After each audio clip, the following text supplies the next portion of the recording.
I'm a podcaster. Let's roll into the episode. Okay. There's no follow-up, which I immediately find weird. I mean, it might be more true to say that there's no follow-up that we've written down. Basically, neither of us looked for follow-up. Something just feels inherently wrong about doing follow-up an episode late. Because obviously last time for 50 we had guests in. It would have been really weird to do follow-up with them just sat there while we, self-indulgently spoke about ourselves. But now, follow-up is just out of date. There is no follow-up. We will dive straight into the thing that I'm sure everyone is wondering about, which is Bugglebots. Yes. What Bugglebots? When Bugglebots? When Bugglebots? Nobody knows. We went to Bugglebots. Filming happened a few weeks ago at the time of recording this. We're 2 or 3 weeks out. I don't know. We're some weeks out from when it happened. We can't really. I would like to think that we can't really say a lot. I'm sure Ryan is about to prove me wrong on that, but obviously there's a limited amount that we can say without spoiling things, and we're not going to spoil things. We're stumbling into this because I don't think either of us have quite worked out what we can say about this.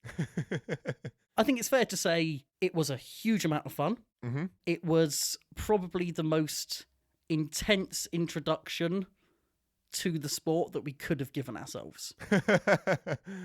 It was a tiring weekend for both of us. Oh yeah, in a way that was completely worthwhile. Yeah, it wiped me out for the following week and a bit. I don't know about you. I think it took me a couple of days to get back to some level of normalcy. The thing is, my secret, Ryan, is that I'm always tired. So it took me a couple of days to get back to my usual level of tired. Just dialing it back down. Yeah, considering the only robot fighting we had ever seen before Bugglebots live was RoboNerd, mm-hmm. which was ants and a couple of very carefully sort of selected non-spinner beetles. And I don't think I appreciated how blind we were going into that event. How do you mean? In terms of the first time that we had even sort of witnessed a spinner spinning up was when it was in the test arena next to us. Those things make a terrifying sound when you're there. Like, it just doesn't come across on that. You hear a death hum on TV and you're like, oh, that sounds pretty scary. Like, a death hum, even from a tiny 1.5 kilogram robot, is terrifying when you're there. And it's a non-spoiler to say that in the pits, we were right next to the test arena. Our table was literally next to it. And I think I was mostly fine with what was happening. In terms of robots spinning up, it was really interesting watching them, seeing how some just seem more composed than others, the differences in sound, and that was all great. And then there was that one moment where one robot managed to catch a seam, and suddenly all hell broke loose next to us. And I think we both simultaneously crapped ourselves. Yes, very large banging heard from right next to us. Scary stuff. I don't know what else we can say. This is really annoying. I think the one thing that I want to really say about Bugglebots now, and it's something that I will repeat when we get around to it, is the one big thing that I never realised about it watching the first series. And that is that for Bugglebots to be a good recorded show, it first has to be a good live show. And I think as a live show, it was excellent. We see all the work, or we sort of see the product of the work that goes into, the filming, the interviewing, the fights themselves. You see that come through the show. What you don't see is, I'm mostly just praising Bob right now, is the hosting he does throughout the day is just incredible. Yeah, there's loads. There's Bob hosting the live audience. He does a great job. And then there's just all the other people behind the cameras that are just there, making sure everyone's in the right place at the right time, going, hunting all over the place, finding roboteers to get them in the right place for an interview, get them into the arena at the right time, and all that kind of stuff. It's like they all do an incredible job of just wrangling what must be the most irritating herd of cats in the world. That's a perfect distillation of that group of people. and to be doing that through what was, for the crew, the 2 days alone were probably 26 hours of work, plus the set up and set down before and after. And then be fair to say, potentially thousands of man hours that will go into post-production. I don't think that's an exaggeration. I have no idea how long how much work goes into editing it. other than probably way more than I think it does. I mean, just going through all the footage will be days and days of work. Yeah, I'd like to think that they have some idea of what they filmed and when, and like have it sort of like coming off the camera in a somewhat organised fashion. But yeah, I mean, just going through it all is going to be a nightmare. Finding the good takes is going to be a nightmare. Even if you write down all the notes in the world on the day, you still need to go and verify through the footage and all that kind of stuff. And other things that I noted, just being there, like the quality of the edit has always been impressive. It's almost more impressive when you see the quality of what goes in, if that makes sense. Which isn't to say that the quality going in is low. Like, they do an excellent job on the day, but they do have to like redo stuff and restart sentences occasionally. And I'm sat there with a limited amount of experience editing video, and I'm like, I don't know how I'd make that come across well. And they will, I'm sure. I have great faith in their ability to do so. So I'm looking forward to it. All around impressed. Something that I feel like we can say this quite happily is that from speaking to a lot of the crew, they have got some quite big ambitions for this series in terms of post-production as well. Lots of things from last season that were already good that they want to make great. Applying the pressure on now, guys. No, the reason I say this is that there have been a lot of people, especially on Reddit, who seem to think that this series is going to be out next week. It's like, no. We're going to be sitting on everything that we've seen and experienced for probably months. Yeah, I mean, so we have no insider knowledge. We know as much as anyone else about when it's going to air. But yeah, I'm not expecting it to be anytime soon. So we've got months of careful podcasting ahead of us. Yes. I have one final thing that I'd like to say, which is a big apology to everyone whose robot we've ever bashed. Yeah, this is potentially going to be a new era of Spinnerproof, a much more careful era. Obviously, this is the first. That we will talk a lot more about building Hello There as Bogobots airs, like in our episode when we talk about that. We'll talk a lot more about Hello There. We've also got like some videos talking about it and all that kind of stuff that will come out around then as well. But like building that was an experience, and we learned a lot, mainly just how damn hard it is. It's just like so much harder than I thought it was. And yeah, just sorry to everyone. I suppose the one big apology kind of happened in person, didn't it? It did. We met lots of people. Can we say who we met without there being spoilers? I mean, the person I'm thinking of already confirmed their attendance publicly, so... We met Dave Laurie. Now, for continuity reasons, you do still hate jellyfish, right? Just until Bugglebots airs. Oh, I don't know how that works now. How does this work? I suppose yes. Until Bugglebots is out, I officially don't like jellyfish. I mean, when Bugglebots airs, I think I'm still not going to be a massive fan of jellyfish. But I will say that Dave is one of the nicest people I've ever met. He's a lovely man. Oh, just absolutely ridiculously pleasant. It would be so much easier if he was a horrible person, wouldn't it? No, I think that just goes for everyone. We've always had this almost sort of, I mean, academic isn't quite the right word, but we've always had this received understanding that the community of builders is full of really nice people. And we've always kind of preached that as just a thing that we know is true. And now we've experienced it, it's even truer, if that makes sense. Yeah, everyone is just lovely. Yeah, it would be so easy for people to look at two new guys who have spent the last 2 years talking about what you do with no real knowledge of it, and have turned up with a bright pink robot thinking they know what they're doing. It'd be so easy to just dismiss them, but people were really welcoming.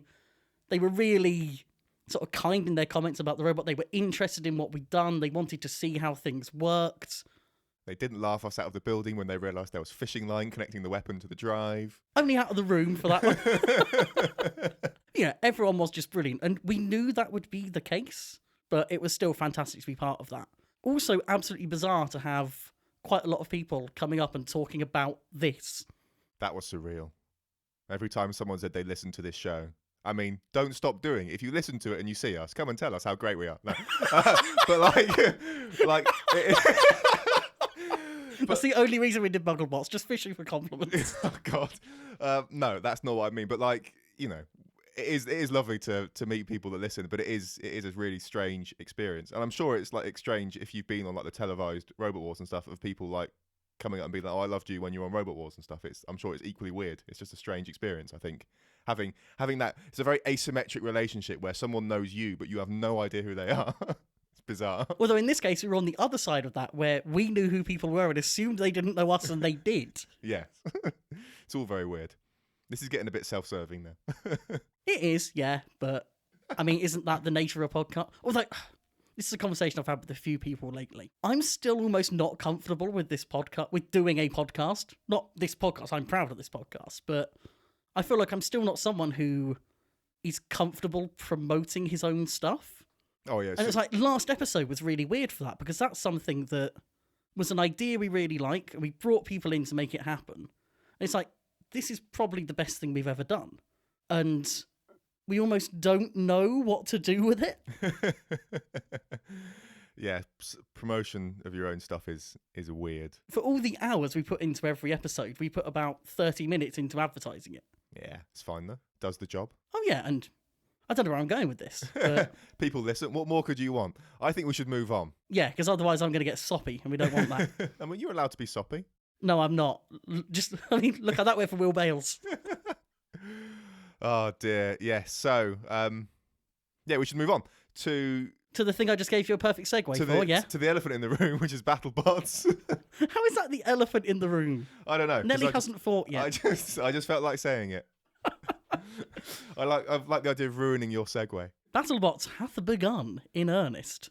It has, and We're in for another wild and even longer ride.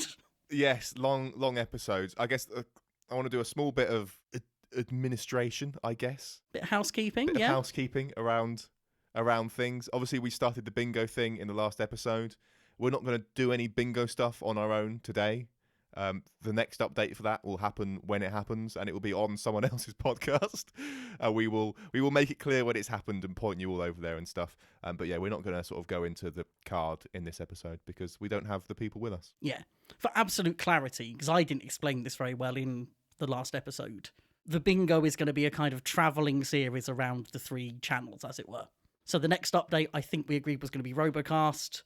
We don't know when yet. We're going to decide when to do that, just when we think enough has happened on the cards. We can report that when we have something to report. Where do we want to start on this new series of BattleBots? I think we should start with one of our favourite things to talk about, which is the format. The format. I mean, the format itself hasn't necessarily changed. Yeah, when I say format, I think what I mean is like the televised format. Obviously, the format of the tournament is much the same as last season, as far as we're aware. But yeah, the sort of televised presentation of that has changed a little bit. Yeah, so the 2-hour runtime is something that we were both a bit worried about, I suppose. Yeah, I was really worried about it because I have a short attention span. But I mean, I did watch this in 2 sittings, but I could have watched it in 1. I think if I had the time, if I had a 2-hour block where I could do that. Yeah, it was good. It's so alien to me that someone would not have 2 hours. 2 hours is a long time, man. I think the thing for me is that I'm always going to be excited for BattleBots or Robot Wars or Robo Games or BattleBots or anything that is robot fighting. And it is something that I would genuinely clear my schedule for. So I think, for me, this is kind of great. In podcasting terms, it's horrendous. But for me, I'm like, hell yeah, more overall BattleBots. But I still think this change of format and this extended runtime is a weird decision considering how good last season was. I felt last season they had nailed it on pacing. And to then change that, I do think is a bit of a weird choice. I don't think it's not worked out, but that is only based on 1 episode so far. Yeah, so the pacing of this, despite the longer runtime, the pacing I think is still good. Like I didn't get bored, and I didn't feel a compulsion to skip over the stuff in the pits, which is a good sign. I think the pit stuff was really high quality. You don't agree? Well, I've seen a lot of people raving about it online. They really loved it. I think I'm a bit of an outlier. I think it's good. I'm sure I've been on this show saying I'd love to see more from the pits and all that kind of stuff, but I don't know. It's fine. Like I'm not objecting to it being there. Like as far as kind of like padding out an episode goes, I think this is the best way to do it. If you're going with we want more stuff in this TV show that's not the actual fights. If we want more stuff outside of that, I think this is the way to go. I am sort of enjoying. I did enjoy the more like in-depth specific interviews with people as well. That's more than just sort of like encouraging them to trash talk an opponent and stuff. It's like they you know, long. They're giving the Roboteers time to breathe and express themselves reasonably well in those interviews, which I think is good. You sort of like get a few bits of insight around the robots that they covered and stuff. So I think it's good. It's just, you know, I think there's an element of like what's to your taste, and I would be very happy if it was just the fighting of the robots. I think, I don't know. We'll have to see. I mean, it's too early to tell. I think one episode is not enough. I'll have to watch a few more. Yeah, I'll be interested to see where they take this from here. For this episode, for example, they had the Deep Six test box thing to cover, which they did a really good job of. I loved the sort of deep dive on the mechanics of what had happened. That, to me, is what I expect from it being on Discovery rather than ABC. So on that, so I enjoyed the fact they did it, and I enjoyed the fact they gave time to explain what was happening. I did not enjoy the way that they presented that visually. There was that sort of weird, constant sort of like tiny bit of motion, freeze frame, highlighting things, and it was done in a weird, it was done in a very over-the-top way, and that stood out to me, and I didn't like it. That felt very American football. Okay. Which kind of makes sense in that they're doing it in a way that their audience is probably used to. It is very much like watching a move from any sport being replayed, and they're like drawing circles and arrows and things. So I think I understand why they did that. I do think they were hampered quite significantly just by the footage they had, because that was just normal TV camera footage. They didn't have proper slow-mo or anything. I think they were making the best of what they had there. Yeah, I think there are smoother ways. Expert video editor here. No, I would like to think that there are smoother ways of doing that. Like, that felt quite jarring to me, the way that it worked. And I get that they didn't have the slow-mo camera, and maybe they should have the slow-mo camera. But so if they didn't, then that's fine. But I don't know, it just felt jarring to me. I suppose this pulls into another point that I know we both want to hit on, which is that a lot of things about the visual quality of presentation are unchanged. The graphics we picked up on last season as being low budget, I think is the fairest way of putting it. The graphics that we excused because we knew it was all done on a very tight schedule. And this again has been, but the fact they must still have the phone number for whoever did the graphics for the Resurrection series and haven't used it bothers me. It's a decision at this point, right? They've got to be like, this is the aesthetic we want, surely. Just the strength and weakness graphic just physically hurt me. I mean, I'm not the best graphics person in the world. You've all seen the bingo cards I made. I'd like to think that I could probably have done something as good as that. And if I can match it, it's not broadcast quality. I think you're underselling yourself there. I reckon you could do better than that, definitely. I mean, I'd like to think I could, but I thrive on modesty. I mean, He said modestly. You might not be able to do better on it on a sort of a tight deadline, but I reckon you could do better than that. I mean, even then, it's a template that you make once. Yeah. Yeah, it's bizarre to me that makes broadcast. Oh well, such is life. We should start our own battle bots. With blackjack and hookers and graphics. With blackjack and high quality graphics. Yeah, going back to pit stuff, because that was a really annoying detour I just took there. Classic Ryan. Oh yeah. Ryan Tangent Bratley at your service. The conversation with Ray, I absolutely loved. Going through all of his weapon bars and explaining why he uses them. And I also like the fact that they were trying to communicate the forces involved as well. I think for us, that was kind of preaching to the choir. But we have to watch all of this with the knowledge that we are not the core of the audience. Yeah, I like that they're trying to express the forces involved, because even though we kind of live and breathe this stuff, like, I still don't really fully comprehend the forces involved in kinetic energy weapons. I'm not sure that equating it to a certain number of rounds from an AK-47 is the way to go about doing that. That's because you're not American.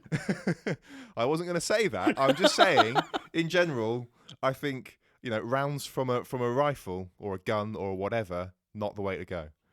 A firearm. There we go. When you're making that kind of comparison, what you're communicating is big number. Because no one really has much comprehension of how big a big number is. So you just make sure they know that it's big. Well, but that does. So if the idea is let's do it as a big number, then if you wanted a really big number, you should do it in terms of the force that several million flaps of a fly wings delivers or whatever. That's how you make that be a really big number. Whereas, No. Whereas No. if you wanted to actually try and relate the force to something that people might have more familiarity with, I would think that an equivalent impact from a car at a certain speed is a better approach to that. Because more people have experience with, I don't know. I feel like more people have a better kind of understanding of what that is like. There's a lot to unpick there. I'll do it in order. The thing by comparing it to a gun is that people equate a shot from a gun to potentially dying. So you're saying this deadly thing, this is 50 times deadlier. But it's not 50 times deadlier. But that's what people are hearing when you say it. If you go, it's like 7 million flaps of a fly's wing, someone's going, oh, but a fly's wing flap is really tiny. I don't know if this is big or not. Now, the car thing, I agree with you, would be a good way to do it. But I do wonder if, just because the mass of a car is so much greater than the mass of a spinning bar, I worry that would come out at an annoyingly low number of miles per hour. Probably would, yeah. I don't know. Which again is then people underestimating what being hit by a car is probably like. So I think guns was the sensible choice. I think there are better things you can do. It's not the perfect choice, but it's a good choice, especially for the specific audience. If you say so. I mean, he did also go with my robot can launch this wheel at your face at 200 miles per hour, which I think is also visceral enough for people. That was an oddly aggressive way of saying that, I thought. Yeah. Like, that's Ray, though. Well, that's like on the camera in the arena, Ray. I'm not sure if that's behind the scenes, Ray. But anyway, that stood out to me as well when he said that. I was like, that seemed like a weirdly aggressive way of phrasing that. I more like the physical around it, where he handed her the wheel and then snatched it away and immediately went, I can launch it at your face. I don't know. That didn't sit right with me. Part of me does think, and I realise that when BattleBots used to do this, it was with Bill Nye, so, be careful what you wish for. I would like there to be someone on the show who is experienced and skilled as a communicator of science. Someone who can come up with the analogies that are bang on. But not Bill Nye, because Bill Nye's awful. I mean, I don't know if I dare ask this. What's wrong with Bill Nye? Did you see his Netflix show? No. Bill Nye Saves the World? I did not see that. It was the preachiest load of drivel I've ever seen. Worse than this series of Designated Survivor. That bad. Okay, well, there we go. What you've just done there is you've equated Bill Nye Saves the World to 47 rounds from an AK-47 in terms of how much I understand that analogy. But you didn't think that would come up today. I was not expecting this, no. Right, where do we go from here? How do you feel about the pacing in general, particularly the kind of fights per hour has gone down? I mean, it was fine. Like I said, I think it's hard to have a strong opinion on this at the moment because I've only watched one like it. I wouldn't watch it in full again. I can tell you that. But I did find the whole thing engaging. I didn't feel any compulsion to skip over the stuff between the fights, which in other sort of like fluff things I do. Partly because I'm watching it too late and I need to finish it before we start recording, but partly because I just don't find it interesting. Whereas this one, it was sufficiently interesting that I did sit through it. I think certainly compared to when a judges segment came on Robot Wars. Yeah. Which was literally leave the room time. Yeah. Save yourself. Yeah, that's the one you go and make a cup of tea or whatever it is that normal people do. What would be the American version of that? Making a cup of tea? I don't know. Some coffee? I don't know if I'm going to leave that in or not. Oh, I hope you are. We might go and make some coffee. Coffee. Cup of Joe. A cup of Joe. A cup of Joe? I think we're stalling here. There is one fight that I want to talk to you about. Yeah. We're not going to go through every fight. We suck at talking about fights, but there's one that cannot be ignored. And I'm going to turn now to my A4 page of notes. Continue. God help us all. We're going to talk about Quantum versus Blacksmith in news that will shock nobody. I really liked this fight. Ryan will now explain to me why I'm wrong to like it. Although I will just say that I finally got what I've wanted since we started this damn podcast, which is a good money shot of a crushing robot actually like piercing another robot. It was glorious. I'm glad you enjoyed the fight. I am glad that that fight was enjoyable for someone, genuinely, because it could just be an all-around disaster of television. My hype levels for that fight were through the roof. I went into that fight expecting 3 minutes of grabbing and flaming hammering. And what we got was... the greatest fight in history. What we got was 2 stoppages that were no one's fault. So in terms of the fight itself, I'm underwhelmed. We've got a great couple of moments, but good moments don't make good fights. Good fights often contain good moments, but good moments don't make good fights. You could use footage from that fight to make an excellent trailer, but I wouldn't be going and watching the film. So in that respect, I was a bit... let down is a really strong phrase, but I didn't get what I was expecting, and that was a shame. No one's fault, which we're going to dive a lot deeper on, but it was unfortunate that that was the way the fight went. I mean, you brought your own expectations to the table there. Yeah. So I went in, as I often do, with no expectations and just really enjoyed it. So I hear what you're saying about, like, you know, fights versus moments. And this isn't a good fight in the sense of, you know, lots of back and forth and tension and stuff.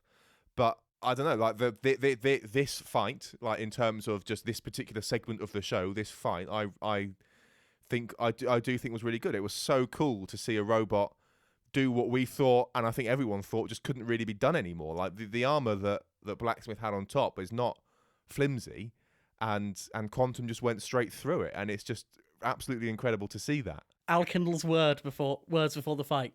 We don't think he'll be able to go through this. Yeah. Didn't even flinch. Yeah, and until you and Reddit came along, it was all fine, and then you came along and spoiled my party. Facebook's been worse, but okay. Now, I feel like we could go into the rules, but I feel like, honestly, I've done that so many times over the last few days that I don't want to anymore. Suffice to say, if you read the rules, you'll find out it's fine. If you don't read the rules, that's your fault. I just want to the rule is you can't willingly hold a robot for more than that long. Like, they just got stuck, and they very clearly got stuck. So that's it. That's the end of it. No comments. The referee will ask you to release if you're able. If you're not able, there are protocols to be followed, which were followed. But this brings me to the thing I want to talk about more, which is, could they have explained those rules better? Because let's face it, people shouldn't have to go out and read the rule book. I think it should be explained. And have they potentially allowed this to be a controversy? I think they've intentionally made it a controversy, and I think that their explanation is like deliberately vague, because Chris and Kenny repeatedly say, you know, and remember, they can't hold the robot for more than 30 seconds or whatever the time limit is. It's like they can't hold them for more than this amount of time. And that is the wording. You can't hold your opponent for more than 30 seconds. That's the wording that the commentators keep repeating. And by that, it's very clear. You can very understandable to go, surely Quantum are doing the wrong thing here. They're clearly holding them for more than this amount of time. So the fact that is repeated so often, and the fact that they've made no other sort of like this is one of those situations where if it doesn't happen on the TV show, it might as well not exist. So even if they've clarified this on Facebook or whatever since then, it's irrelevant. What's in the show is the thing that matters, and what's in the show is a bad explanation of the rules that I think is specifically designed for this controversy, to get people talking about it. Unfortunately, I completely agree. I will say that I understand people coming away from the show with an incomplete idea of the rules. It does still bother me that people will see something like this happen and then immediately go and complain about it without looking into it more deeply. It's like, do they honestly think that everyone at BattleBots just missed the rule that they wrote? It's like, you can almost always assume that in a show like this, the rules have been followed correctly. In other sports, you know, in football, a lot of conversation after a football match is usually about something the referee did or didn't do that they should or shouldn't have done. But in a show like this, it seems reasonable to assume that everything is above board. And I don't understand the mindset of people who are going, well, this is clearly against the rules. It's like, well, they would have done something if it was. Well, this is what I mean when I say that if it's not on the show, it might as well not exist. The fact that there are clear rules around this that are like well defined, written down somewhere, is utterly irrelevant. If you don't care about the sport enough to podcast about it or, you know, take part in it, you're not even going to know that rule book exists. Really, you're just going to take whatever the commentators tell you as gospel. Like, that is the rule. and so like, I'm not at all surprised that people immediately go online complaining about it, because that's what happens online, and that's what's in the show. Like, that's what they presented as the way things should be. To be fair, I'm aware that I'm very hardline on this because I get annoyed being at football matches with people that don't know the rules of football. People who are there every weekend, every year, and still don't know the rules annoy the hell out of me. Lighten up, man. I'm definitely bringing anger about other things into this. I just think I'm about to go around in circles here. This is annoying. The thing that people have criticised that I think is potentially more valid, although equally manipulable, is what was said after the fight by the Quantum team. Yes, so the Quantum team at the end of it, this is another one of the situations where the only thing that matters is what's on television, is what's in the edit, which is a shame. But what they're saying is it's like, it's not our problem. And having read some more about what they're saying about what the type of fault was, I agree with them. It's not their problem. It's sort of like, so normally when people have big armor, they have, what is it, like AR 400. They have a certain type of metal on top, AR 400, I think. And yeah, which is essentially a brand name, the same way that Hardox is a brand. Yeah, so it's a certain whatever, and then, but these guys were using something a bit different. They're using AR 500, which basically no one has ever seen anyone else pierce ever, like in terms of combat robots. They just didn't think it could be done, and then Quantum did it. So this is like a new thing for people. And so what one of the teams sort of said online was that when that stuff fails, it doesn't fail in the same way, and it kind of splinters a bit, and those splinters then sort of catch on the tooth, and so it's like it just will not slide out. And they were saying even if you had a tapered tooth, it still wouldn't slide out because it's sort of caught on the metal quite fundamentally because of the way that particular armor fails. And I think I imagine the larger point that was made, that was then cut down to this tiny little segment, was we can't control what other people put on top of their robots. What we've learned here is that we're going to go through just about anything you put on top of your robot. So if you don't want to get stuck on us, you need to put something that we can get out of again. And if you put AR 500 on your robot, we're going to get stuck. And that's a fundamental thing about the materials involved and the type of weapon that we have. And that's it. You can't expect us to change our robot because of the armor that you're using. You need to change your armor because of our weapon. And that's how everything else works. Like if you fight a spinner, you change your armor configuration. You don't expect the spinner to change their weapon. And I think the same is true here. Yeah. If nothing else, for the good of putting on a show, you would have to be a very interesting person to put armor on that you know is going to ruin the fight. And I think the point they're making is perfectly valid. The issue I have, again, I think is an issue of the edit. Yeah, again, I think that the production company, presumably, I don't know who actually produces it, but I'm going to blame Discovery for this. They could have done a better job explaining this. I'm sure that there's more footage of interviews with them more fully explaining the problem, and they chose not to air it, or they chose to sort of cut it and present it in a certain way that makes it sound worse than it is, and I think that's a shame. I think it's option 2. So when you look at the interview, I have a transcript. So Kenny opens with the sort of question, non-question that interviewers like, which is, the good news is the robot works, the bad news is the robot works, essentially. What happened there? And there's no cut, straight into James Cooper saying, it's great news. And then there's a very harsh cut to another angle. And he says the next line with exactly the same inflection as that, which isn't, we've spent a lot of time editing people talking. People do not use the same sentence inflection twice like this. It's an upward inflection and then an upward inflection again, which certainly when we talk tends to be the way you respond to a question before then going into something else. So it seems to me that they've gone from him going, it's great news, in response to one question, into what is clearly the response to a different question, where he's then being more analytical and going, well, there's nothing we can do about this. Opponents are going to have to adapt. And that changes the tone drastically. It makes it come across as though he's celebrating this as a means of victory. And I think that's something that a lot of people have said. They've sort of gone, oh, this is a cheap win. Because a cheap win involves first building the world's most powerful crusher. Easy route to victory. It's not what I'd call cheap.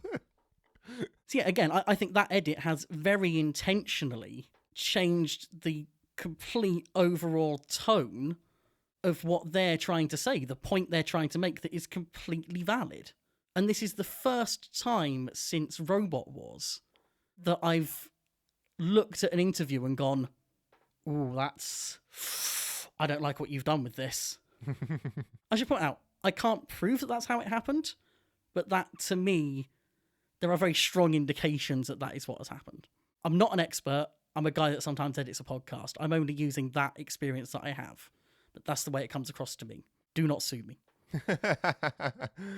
Quickly, sue Ryan. You seem reluctant to respond to what I've said. Well, I think I understand. I why. think I mostly agree with that analysis. So the thing is, I don't have a transcript and I haven't taken extensive notes, so I can't be like, oh yes, I agree. I've done the same analysis and I came to the same conclusion. It's like, I'm going to trust that you have spent a lot of time looking at this segment. I'm willing to just be like, I don't believe that is the full story there. And knowing television as I do, which is not a lot, but like I know how television works a little bit, and it just seems reasonable to me that that they would have edited that in a way to tell the story that they want to tell. Yeah. I mean, all people need to do is go back to during the fight, where after Quantum, quote-unquote, releases Blacksmith the first time, which was actually an unstick that took hours to resolve, they've tried to cut that together with what is clearly footage of the referee waving the fight off, indicating a timeout, and James Cooper starting to put his transmitter down. That's the kind of gluing together they're trying to do here. I mean, I think that edit was reasonably good. I think it's not perfect, like because you do. It's obviously because it's an unstick. There is no footage of Blacksmith becoming free, and it's all, and as a result, it's always going to feel a bit odd. But like, it also, unless you're paying close attention to it, you're not likely to notice. I think we notice it immediately because we know that BattleBots often hides the fact that they've had to pause the fight. We know that they often do that, and this is a prime time where it's like, well, these robots are clearly stuck. Like, we can see they're stuck together. What's going to happen here? And then jarring cut, and the fight continues, and it's like, okay, right, clearly that's two separate fights that have been glued together, basically. And I think we're more attuned to it than most people. So I think they've done a good job of hiding the first unstick in that way, and I don't really have a problem with them doing that particularly. I also think there's no reason to do it. I think it's perfectly fine to acknowledge the fact that they've unstuck the robots and restarted the fight. I don't, as ever, just put it in. It's fine. But if they especially this time, since they're going to have to explain it all anyway at the end of the fight. Yeah. But if they want to get rid of it, that's also fine. Don't mind. They did a reasonably good job of it. But yeah, it's just that. Yeah, the way that interview went at the end was a bit unfortunate, I think. I suppose the final point on this for me is just that I feel really bad for Al Kindle, because he's wanted to put on a good show, and that's not been possible. Again, through no fault of his or anyone else's. He did the right thing in trying to armour his robot for the fight. Yeah. That turned out to backfire on both of them. Blacksmith is a robot that consistently puts on great matches. It would have been given this match because the producers saw it as a robot that was capable of making a fight of it. And I completely understand, especially now we've had the experience of going into a fight, and the adrenaline involved in that I massively underestimated. So imagine scaling that up to being at BattleBots and all the preparation that goes into that one fight, all of the nerves before of it, everything, to then end up having to do it all again later in the day, and for it to be a complete letdown both times. I feel hugely bad for the guy. This is the only, I suppose we don't agree on this, but for me, this is the only boring fight that Blacksmith has ever had. And I think it's a real shame. Yeah, it is a shame. And I think as well, like from seeing stuff online, I think the Coopers were unhappy with that fight as well. Like, they're not, that wasn't the win condition they wanted. Obviously, they're going to take the win, but like, it's not, they would much rather also put on a good show. They'd rather get lots of bites on a robot. Which Spectre has historically always done. Yeah. That's the other thing as well. You have to remember that it isn't like they've turned up with a robot that no one's seen before and, oh, look, it's got this fatal flaw. So, well, no, this is the outlier in all the fights they've had with what is essentially an identical robot. I mean, this is an unprecedented situation as well. Like, the fact that like this happened because of the particular combination of that weapon and that armor. So no one could have seen it coming. But they should have, Sam.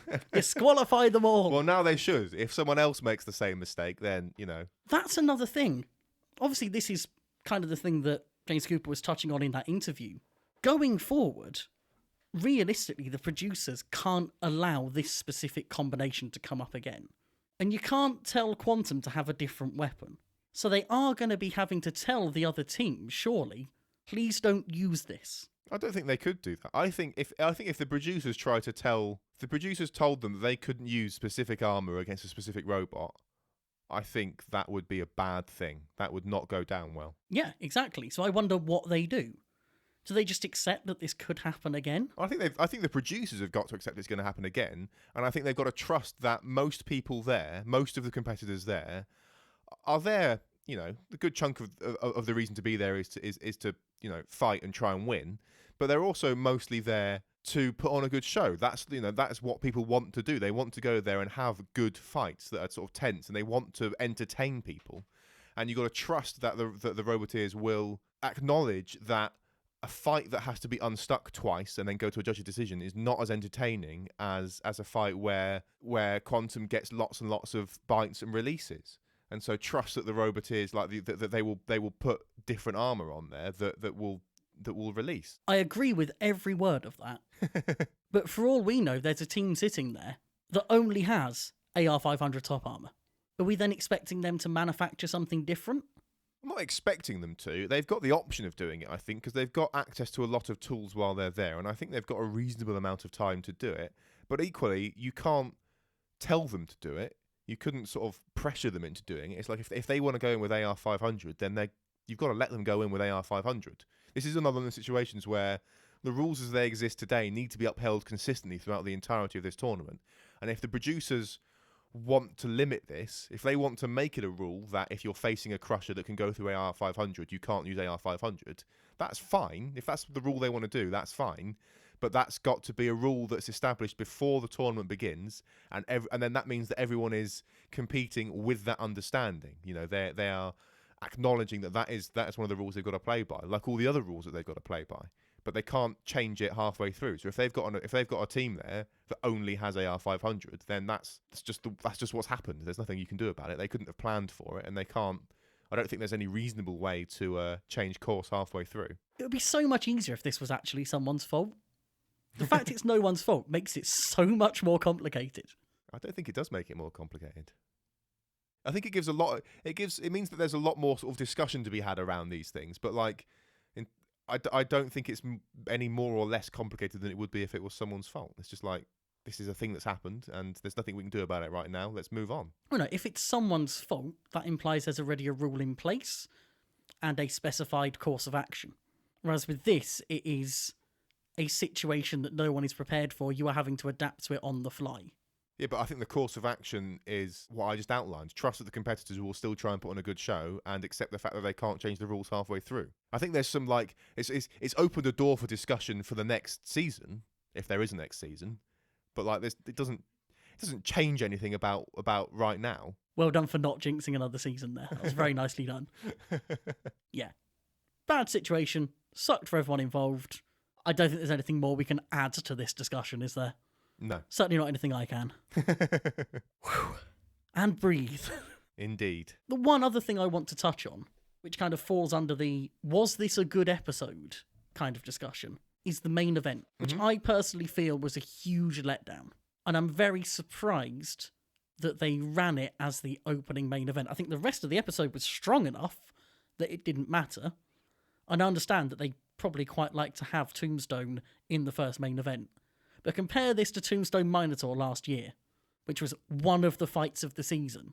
I think it was an odd choice to stick with it. No, I think they are going to put a big name like Tombstone as the opening main event, regardless of how that fight goes. I think that fight would have to go very, very wrong for them not to air that as the first episode. I mean, arguably a fight lasting less than 20 seconds from an entertainment standpoint, is it going quite wrong? No, so very, very wrong in terms of I think Tombstone would have to basically not work because Tombstone tearing the wheels off another robot, while not the best thing in the world, is still entertaining. See, I think this was just like an average fight with a spinner. Like, there's nothing special about it, but I don't think there's anything exceptionally rubbish about it either. It's just the fact it was such a short fight, you know. The main events always have quite a skewed ratio of build-up to product, but in this case, that ratio was very skewed. You know, we've got 10 minutes of talk for 20 seconds of action. Pacing. I don't know. Like, I don't think it was that bad of a fight. It was just like, yes, it was short and stuff, and I think that Lockjaw was foolish to try and attack the back of Tombstone. Why an experienced driver like that would try that is beyond me. But it is what it is. I can only assume that was just the excitement of it being his first fight of the season. I guess so. But because that is the classic Ray move that probably shouldn't work anymore. Oh yeah, I mean, I'm sure I'd fall for it. That's the thing. But yeah, I mean, like, Tombstone worked. It did what it was meant to do. We got a classic Ray move out of it. Like, and it's Tombstone in the opening episode. And if Tombstone is in an episode, Tombstone is going to be the main event. Not always. No, not always, but like, there's a strong chance that Tombstone will be the main event in any episode it's in. I think, especially if it's like the opening one. Like, what would you? I mean, they've got lots of options to do instead, but like, this was fine. Like, it was a good, and like you said, the rest of the episode was really strong as well. So I think until we've seen the rest of the series, I can't say if this is the best opening episode or not. But like, it was fine. Like, there's nothing. I don't know. I don't think there's anything wrong with what they did here. I guess the issue is I'm comparing it to last season's opener, which was the best possible fight.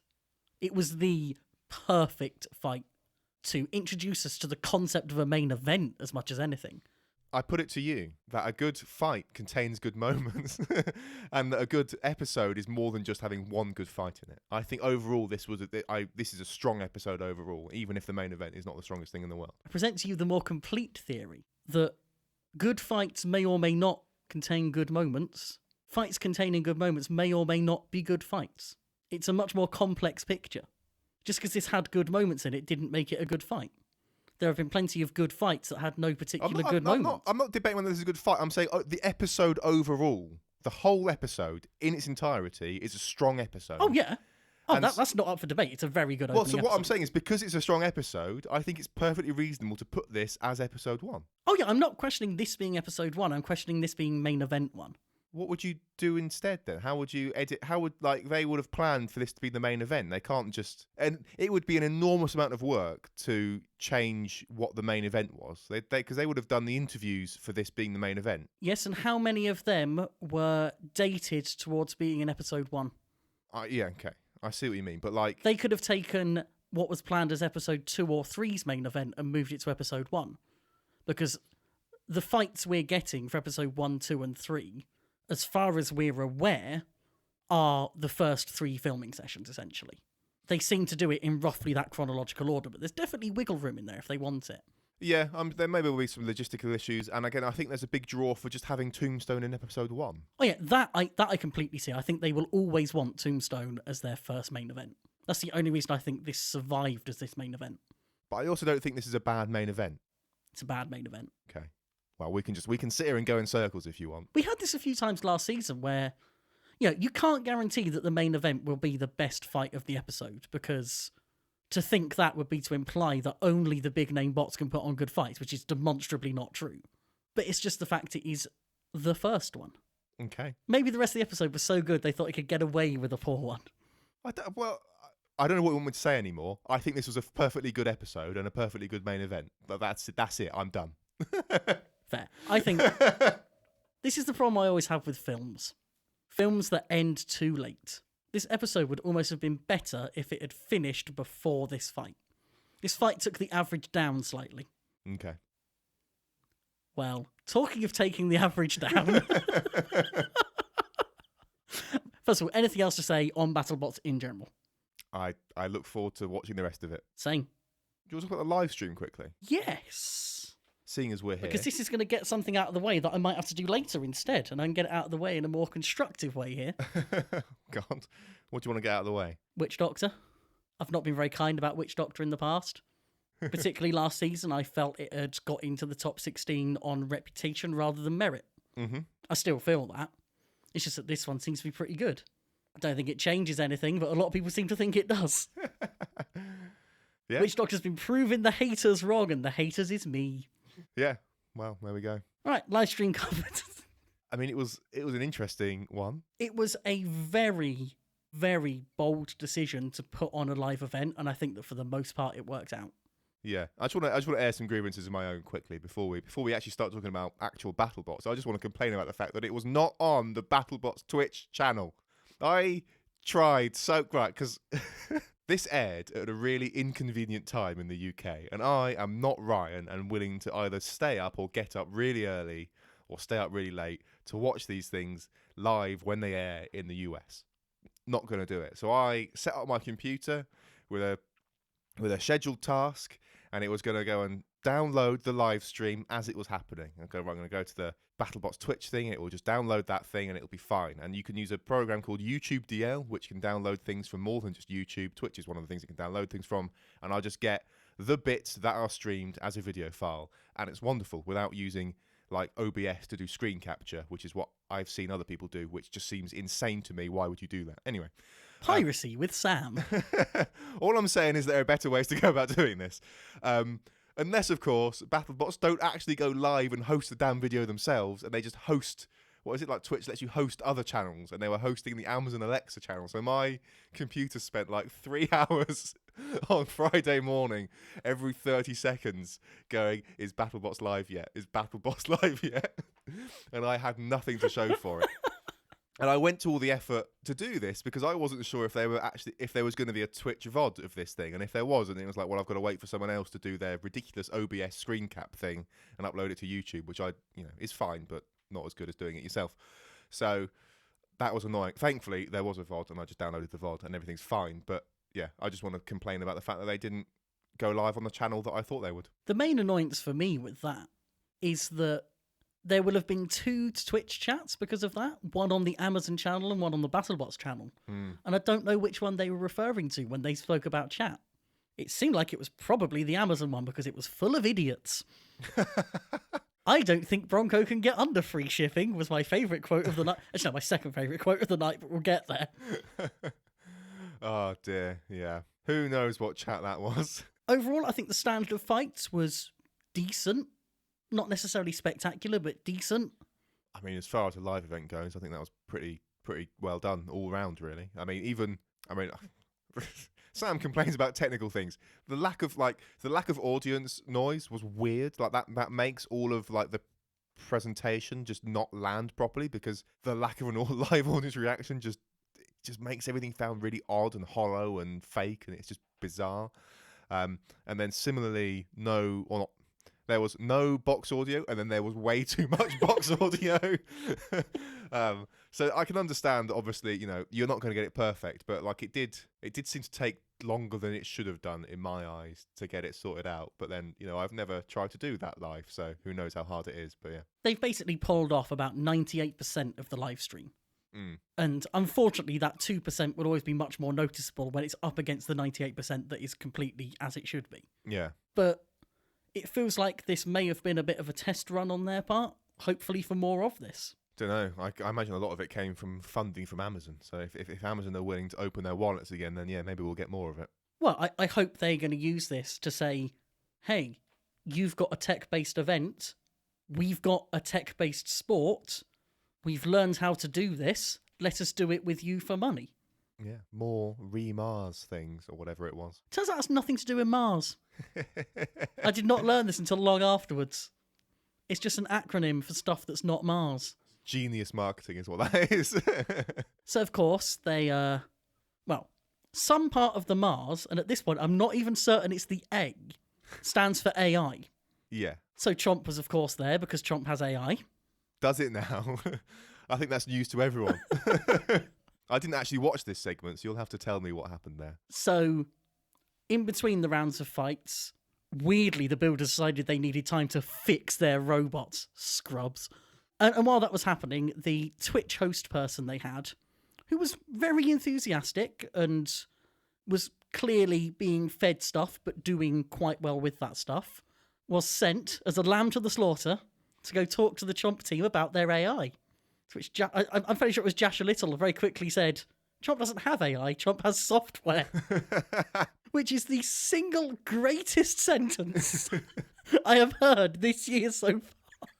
Just completely shutting down all of the cheer pressure surrounding that question in one, with just pure, brutal, intellectual honesty. I mean, there's an argument to be made that all AI is software. I would argue that AI is a special case of software in the same way that a square is a special case of a Yeah, rectangle. I know the point that he's making, which is that there's not AI in terms. I guess there's not AI in terms of things like machine learning and neural networks and stuff, which is what most people think of as AI. But then I don't know how you draw the line on what artificial intelligence is, but I would argue that an absolute butt ton of if statements is a form of artificial intelligence.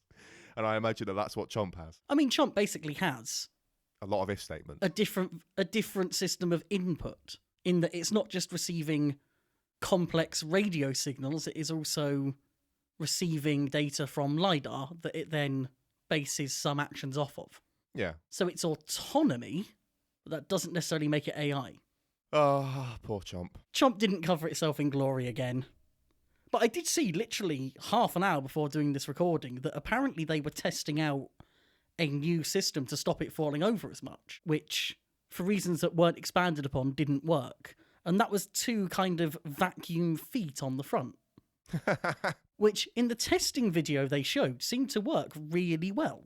You know, they're kind of sprung a bit, they're on some kind of weird suspension, they form a seal with the floor, and then as the hammer fires, they allow it to lift a bit, but they mostly dampen it. Really smart system. Probably better than magnets until you're on a floor that's been scuffed up a little bit. Yes, I'm trying to think what the advantage of this is, and I suspect it's just basically a long list of trade-offs between magnets or vacuums. Well, magnets just haven't worked for them, so I suppose you then go to the next thing, don't you? Yeah. Yeah, interesting. I'd be curious to see that work properly. And really, that's the thing I'd rather questions have been asked about. But they've got artificial intelligence, Ryan. The artificial intelligence told them they needed vacuum feet. Look, the robot can make decisions on its own. It's artificial intelligence. Is it making decisions? Yeah. I would argue that those decisions are pre-made. It has no free will. The decisions are essentially expressed as parameters in terms of the distance it is meant to fire at. Yeah, okay, so my point then, what I was trying to make earlier, is that if you're anything that you've ever come across that is referred to as AI is that. Oh, yeah, I completely believe It's that. just not necessarily that written by a human.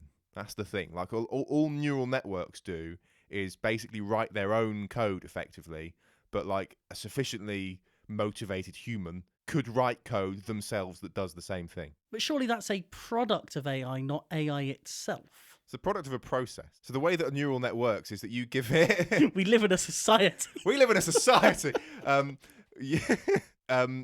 So yeah, there's lots of ways that neural nets work and stuff. But basically, like what one such way would be, you can train it on a known data set, and you can say all of these things. So like for like an AI that can match something, you get all of these things have something in common, and then there'll be some kind of process that will go and sort of find and the computer. Let me roll back. So, a neural network for like recognizing images and stuff, like finding dogs in pictures and stuff. You give it a bunch of pictures of dogs, and you say all of these are pictures of dogs, and you just tell that the machine all of these pictures of dogs, and it will go and it will just look at them and it will do whatever it is that it does, and then you go, is this a picture of a dog? And then you reward it if it gets it right, and punish it if it gets it wrong, and you just keep. Bad computer. And you just keep repeating that process, and that's the process by which the computer will figure out its own sort of heuristics for deciding what contains a dog and what doesn't. Like, the computer doesn't recognize a dog in the same way that we recognize a dog. A computer will recognize dogs in all kinds of crazy ways, and that's why you get weird false matches where like they sometimes recognize loaves of bread as dogs and stuff like that. Because they just don't see pictures in the same way that we do. But that's what people I think would refer to as some kind of artificial intelligence, like an image recognition thing, and That's what I would know as machine learning. Is that accurate?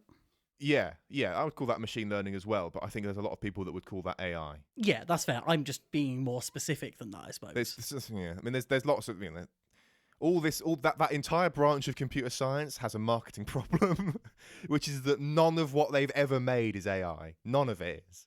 It's all machine learning.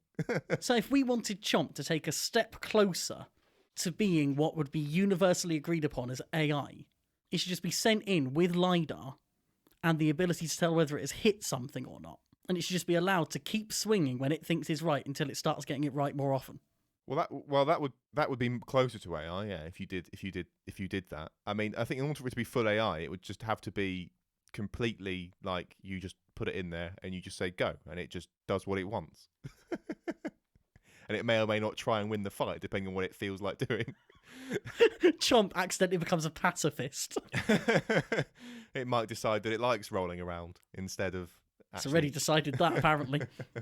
I don't know. It's a hard thing to define AI because then in order to define artificial intelligence, you have to first define intelligence. First invent the universe. It's never going to happen. It's all machine learning. And let's just take a moment to remember that there are a large number of people out there who think that by now all of the robots should be completely driving themselves. I don't think it's possible to articulate to people just how difficult that would be.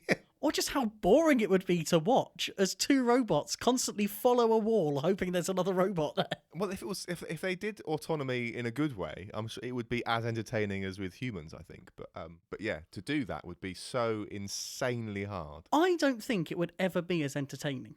Because the one saving grace of that main event was Ray Billings pulling the Ray Billings maneuver. Would that be as interesting if it were Tombstone pulling the Tombstone maneuver? If that was just a move that the machine had learned worked? Well, it's a move that the human has learned works. Yeah, but because a human has done it, we associate it with, oh, that's brilliant. It's like, take esports, for example. People enjoy watching people play computer games. Do people enjoy watching computer games play themselves? Depends on the context, but I think there are some contexts in which that would be true. Which are significantly rarer, significantly less monetized. Think of the millions of people that watch esports. And the only time I can think that people have done anything like watching a computer game play itself is Twitch plays Pokemon.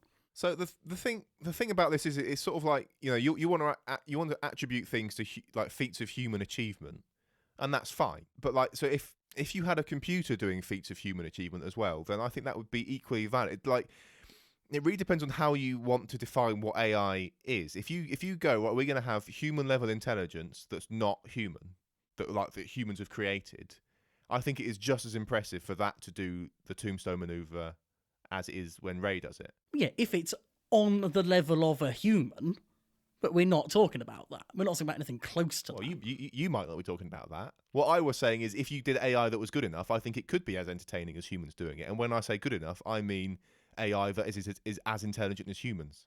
That's what I mean when I say good enough AI. And I think that if you had human-level AI in those robots, I think it would be as entertaining as humans controlling the robot. So you're saying that if we had something essentially indistinguishable from human intelligence, it would be just as good. That's kind of self-evident. Well, there we go. We agree. We agree on a point that is meaningless, yeah.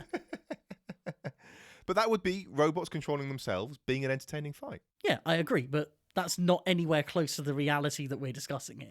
No, I know that we are not there, yeah, but your point earlier was like, is it ever entertaining for robots to control themselves? And my point is, yes, it is, if the AI is good enough. I asked, is it, not will it be? Did you now? Well, is it right now? No, because we have crap AI that doesn't do anything. It's another moot point. Fair, we fit a stalemate there. We're doing well today, aren't we? Any other fights you particularly want to highlight from that event? Don't think so, no. I mean, Tombstone Witch Doctor was pretty spectacular. Yeah, it's cool to see Tombstone. But again, over quite quickly. Shockingly, a fight with two high energy weapons was over quickly. Who'd have seen that coming? Tombstone Minotaur wasn't. That's genuinely set the bar way too high. You just need to chill out about these things, man. Genuinely, I think watching Beetleweights has also spoiled me a bit. Because two Beetleweights can seemingly trade their energy for a very long time. Whereas two heavyweights, one of them seems to be more likely to break. There's a lot more energy involved. Yeah. Well. That was the Mars event. Do we want to Short fights and AI. Do we want to do Retuncti? At this point, I feel like we need to reintroduce Retuncti. We'll do some Retuncti. No promises on how much Retuncti at the moment. We say with the confidence that people know what we're doing. If they don't know what we're doing, then they're in for a shock. If you don't know what Retuncti is, go back to, what was it, episode 47 that we first did Retuncti? I don't care. Go back a few episodes. Just do that anyway, just start listen from to the us beginning. No, don't start from the beginning. Never start from the beginning. Do it. So, we do need to clarify something with Retuncti. Okay. Now, when Retuncti was born, out of the vat of ideas that we pull everything from, We didn't know that we were going to be building a Beetlebait and entering Bottles. We thought it was going to be done by now. So this is going to be existing in its own little bubble where this series of BattleBots hasn't happened yet. Yeah. So we're going to be judging all of the robots up to their performances last season. So this live stream, not a factor. Anything that happens in the current season, not a factor. It just seems like the fairest way of dealing with it. Sound fair? Yes. Excellent. So let's start with 3 robots that doesn't apply to anyway. So first up, in another of our 3 ways, we have Carbide versus Disconstructor versus King Bee Remix. We need to technically decide versions of all 3. Perfect. Carbide's a pretty easy one. I'm guessing we go most recent. I think that's our standard position on these things. Although it was technically more successful in Series 9 than Series 10. Although I think it was demonstrably the same, if not very slightly better in Series 10. Let's just go with the most recent. Most recent. Disconstructor, here's a question. Do we go Series 7 or Series 8? I have no idea. Because it idea. appeared to be entirely unchanged, despite the many years intervening. Well, I don't know. I mean, we're obviously going most recent.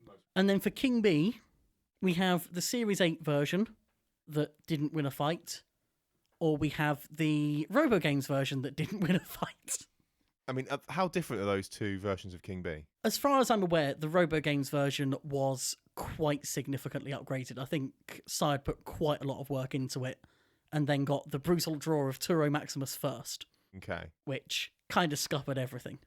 Okay. Well, so I've not seen RoboGames, so I don't. Fairly sure we did a live stream of that RoboGames. I have no recollection of anything that happened in RoboGames. I mean, have you got any recollection of King Bee full stop anyway? I think so. I'm going to make a bold prediction that it's like a 4-wheel drive thing with forky things on the front. It is, yes. I mean, we've seen it in person, so you probably should remember it. Nailed it. I mean, realistically, we're going for the RoboGames version because while the record is the same, it was a better robot. Okay. I think this is all fairly cut and dried. I think Disconstructor has got this. Go on, justify that. Well, it's clearly the superior robot. It speaks for itself. I mean, the angled spinner is heavily underrated. It is. Look, it will disconstruct all the other robots. To be fair to it, I doubt it's going to have any gyro issues. Perfectly engineered. As I said, Disconstructor appeared to be essentially unmodified from Series 7. It was one of those robots that went into Series 8, presumably because it existed. Disconstructor exists. BBC. Accepted.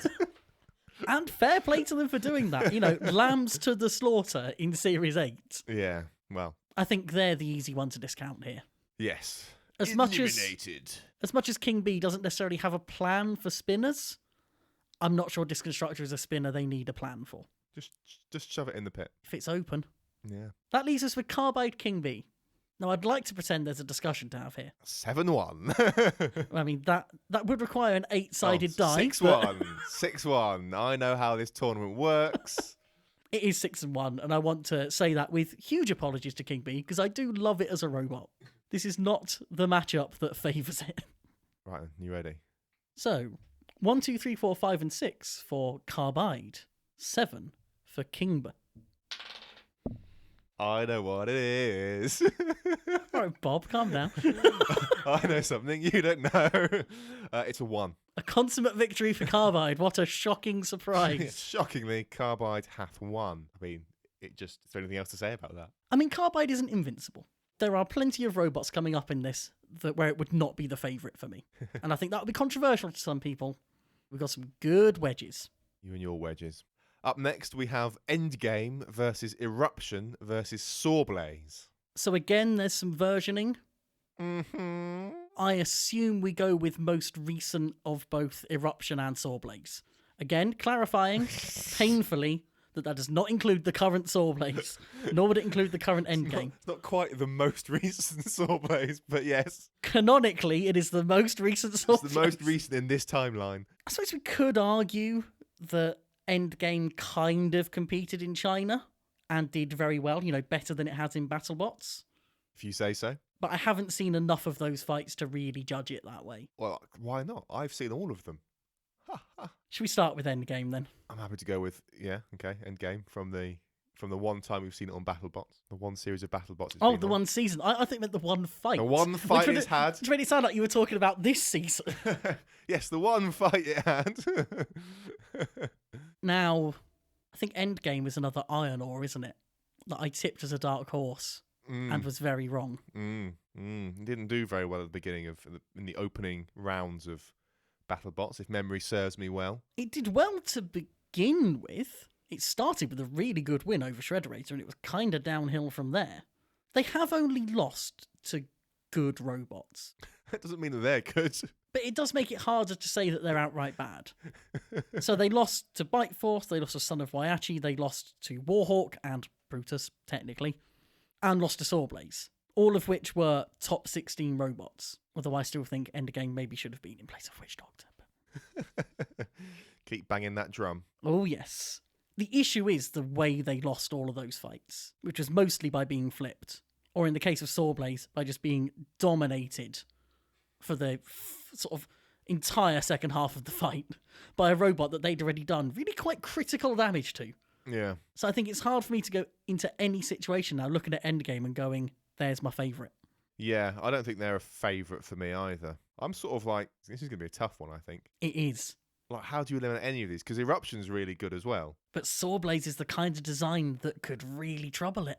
Who do we think is low? I mean, I was going to say, who do we think is lower? I think Sawblaze is going to get under Eruption more than Eruption gets under Sawblaze. And they're both they're both pretty damn good drivers as well, aren't they? But they're both exceptional drivers. Let's not mince our words here. Pretty damn good. I mean, my rule of thumb when it comes to who's going to get under who is who has the least contact area with the floor. Because a narrower wedge has more chance of all being on the floor. Once a wedge gets wide, like Endgames has been, that's then got to try and be flat and level across what is probably not a flat and level floor. There are going to be gaps. Mm-hmm. So Sawblaze probably has a better chance of getting under Eruption, except that the flipper tip on Eruption is kind of floating and ground scraping that way. So there's almost a chance for it to be a kind of stalemate. And remember that this version of Sawblaze does like to wheelie a bit, actually. Because Bronco got under them a few times, and that's another thing we know about Sawblaze. It doesn't like flippers. Because when it comes down on its top, it comes straight down on that saw blade, which is not the strongest part. Really? I mean, I have to imagine that in this fight, that Sawblaze would focus more on endgame, and then Eruption would have a bit more chance to come in from the back. I think there's a certain level of Michael Oatsing going on here. Yes. I mean, Endgame is the robot here with the greatest knockout power. Yeah. Or the greatest one-hit knockout power. So I can imagine both Eruption and Sawblaze wanting them gone. Mm-hmm. But I can also imagine Michael wanting Endgame taking out Sawblaze. It's a very, very tactical battle between three almost completely different designs. It's the kind of thing that would make it a really exciting match to see. Just makes it incredibly difficult to call. I have memories of Endgame kind of like high centering itself at some point, like struggling, like losing drive or being. This is what I'm sort of. It's a vague recollection from the beginning of that BattleBot series where I was frustrated by. I remember being frustrated by the way the commentary went, where like Endgame I feel like was struggling with something drive related for a while and nothing was said about it until quite late on. I think that's the Shredderator fight that they won. Yeah, maybe. I mean, all around, reliability just seemed to be a little bit of an issue for Endgame. Their weapon was stopped a lot. They got one-shotted by Son of Waiachi. I mean, yes, it is Son of Waiachi. It's a lot of power, but... So I don't think there's not an obvious robot to just sort of like discount from winning this fight. I don't think there's an obvious one, but like, so I'm just sort of like clutching at anything I can think of to sort of pick one. And I just think that Endgame is, of the three of them, the least reliable. I would just straight up say that I think Endgame is the weaker robot of the three. Okay. It's got a lot of weapon power, but it's a non-invertible robot up against a flipper for starters, which immediately puts it in a bad situation. It's also the robot that is going to be dealt with first. Okay. So I'm very comfortable discounting them. Okay, More comfortable than I ever thought I would be. We are agreed. We have an accord. For the record, I want them to do well this season. I still like Endgame, but in this case, it's the right thing to do. Sawblaze has this for me. How does Eruption win most of its fights? Out of the arena. Where are we? In the BattleBots arena. Can be done, and if anyone's going to do it, Michael Oates is one of those people, but you still have to think that with the ability Sawblaze has to dominate a fight, this is probably going the distance, and they're probably getting it based on that, plus a little bit of damage. Yeah, I think this is going to the judges, and I'm sort of inclined to agree that Sawblaze has it. It's close though. Like this is not a landslide in anyone's favour. The one thing that maybe swings it back is Eruption's ability to jump off the dustpan. I think Sawblaze is quicker than Eruption though. Well, yeah, but if it's jumping off the dustpan, that's still kind of okay, yeah, right. Flummoxing the single game plan of Sawblaze. He can get off, but I think Sawblaze is quick enough to get back on Eruption quickly. It's quick enough and well driven enough for like you can get off it, but then what if you got 2 seconds? What can Eruption do in that time? Oh yeah, but what I mean is it's gonna almost eliminate that situation where Sawblaze has a robot against the wall and has 10 seconds of sawing it uninterrupted. Yeah, I don't think it's going to get too much of that, but I also think that I don't think Sawblaze needs that to dominate a fight. No, but it does mean it might struggle for damage. Whereas Eruption with one good flip could be damaging the saw, which with the judges does just start making things a bit tighter. Yeah, I still think Sawblaze has got the edge here. Oh yeah, I'd still give them the edge. Okay. Is it a 4-3 edge? It's the closest it can be. I'm just checking that you don't think it's 4-3. more open than that. 4-3. Yep. 4-3. So it's 1, 2, 3 for Eruption. 4, 5, 6, 7 for Sawblaze. I'm going to guess it's a 2. 3. I mean, on the one hand, you were close, but on the other hand, I was wrong. You were, no closer than any other wrong number. So that is Eruption taking it. It's the upset. I mean, it's not the biggest upset in the world. I'm inclined to say that the win condition for Eruption here is all to do with damage Sawblaze might take from endgame at some point. Yeah, I wonder if endgame knocks up at the very least the centre prong on Sawblaze and possibly even does some damage to the weapon. And then Michael's hanging back a little bit. Now he's got the tactical advantage against both robots. Flips endgame, flips, and then has got more control over the fight against Sawblaze. Out of the arena, done. And Sawblaze's 0% record against British robots continues. For our third fight, we have High Five versus Reality versus Splatter. And for once, we don't have to do versioning, which is nice. Huzzah! We've got to talk about High Five. And I don't feel good doing it, but High Five has the distinction of having lost to Frostbite. It did, however, beat Worm, so it's got that going for it, which is nice. I mean, I think we can just discount it now. We can. Let's just discount it now and move on. No. High Five was a victim of its own competence. Was it? They were up against Supernova, Frostbite, and Worm. Supernova basically had a choice of who to go for first, went for the better machine, and as a result, Frostbite survived. And even then by the skin of its teeth. High Five, if it had been worse, might have got through that fight. But yeah, I think we're probably discounting it. For due diligence, should we talk about the others? Yeah, sure. I mean... We've then got Reality, which, to be fair, had a pretty reasonable run in BattleBots last year. Mm-hmm. It lost 2 fights against fairly strong opponents in Duck and Sawblaze, and then won against arguably quite soft opponents in Mohawk, Lucky, and Hypershock. And then finally you've got Splatter that only really had 1 fight. It wasn't a particularly good fight for either robot. Went to the judges. They got vaguely dominated by Warrior Clan, as it was at the time, which isn't the best record to have. So I think it's all quite clear here, isn't it? I mean, it feels like we got to put this in Reality's favour. Yeah, so we're saying High Five immediately out. Yeah, I don't think it stands a chance. Although it has at least put us in the Robot Wars arena, so it's had an effect on this fight. And then we've got Splatter, which, I suppose has a reasonable chance of doing something against Reality, if only by lifting. So it's a question of whether we feel the lack of feeder wedge on Reality gives Splatter enough opportunities as a lifter, if nothing else, to make this anything other than a 6-1. I'm not sure about a 6-1 because presumably Splatter is reasonably well driven. This is interesting. And the lack of a feeder wedge, it's like on the assumption that Splatter's reasonably well driven and there's no feeder wedge on Reality, you have to imagine that the front of Splatter, which has got the lifty, forky bit on the front, is going to reasonably consistently get under reality. This is interesting because we're talking about a robot that has since been iterated upon, so we're counting it separately, which is driven by a driver who we know is very good. So are we saying that Splatter is being driven by modern Matt Vasquez, or is it being driven by the version of him with 2 or 3 fewer years experience that was driving it when it was Splatter? Oh, God. Tiny, whiny stuff. I don't know, man. I don't know. I don't know what to tell you. I don't know how good he was at driving back then. I mean, good, but not as good as he is now.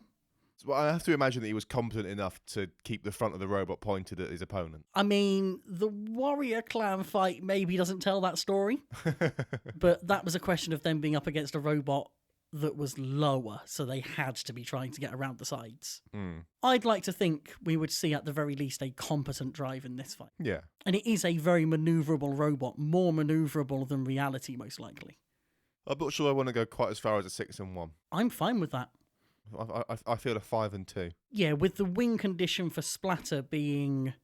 Well, actually, the fact we're in the Robot Wars arena makes it less likely that they could sort of hang the opponent up on a wall. But I suppose we've still got the pit there, we've still got the house robots there. Yeah. All of which give them a chance. I think armour-wise, reality's not going to be that worried about them. But it would be worried about whatever house robot is in the arena. I reckon we do a 5-2 in the hope that we don't have to justify Splatter winning. Okay. 1, 2, 3, 4, 5 for reality, 6 and 7 for Splatter. Let's do this. It's a 5. And we get away with it. Reality marches on. Whew. Is that enough for Tunksy for today? I think that's enough for Tunksy for today. You can find the show notes for this episode at spinnerproof.com/episode/51. And there you can find links to everything we've talked about today, apart from Bugglebots, because it's not out yet. You can also find a link to our Twitter at Spinnerproof, where you can tweet unto us your favourite BattleBots edit. Bye.